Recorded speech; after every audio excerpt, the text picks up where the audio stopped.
কি অবস্থা সবার? আশা করি সবাই ভালো আছেন। সবাইকে জানাই আন্তরিক শুভেচ্ছা ও সালাম। আসসালামু আলাইকুম। আজকে কিন্তু আমাদের বাংলাদেশ বনাম নিউজিল্যান্ড ম্যাচের খেলা হচ্ছে। আসলে বাংলাদেশ হলো ফকিরনি দেশ। এই দেশে মানুষ কৃষি কাজ করবে, কৃষি নিয়ে থাকবে। এরা কেন ক্রিকেট খেলবে ভাই? আমার মাথায় ঢোকে না।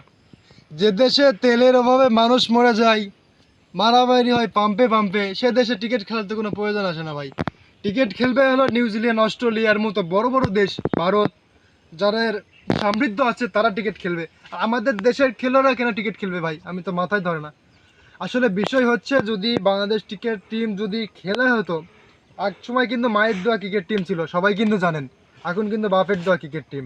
আর বাপের দোয়া ক্রিকেট টিম মানেই বুঝতে পারছেন, মুস্তাফিজের মতো একটা বলারক বসায় রেখে নাহিদ রানের মতো একটা বলারক বল করায়, যে 10 ওভার বল করে 50-60 রান দেয়।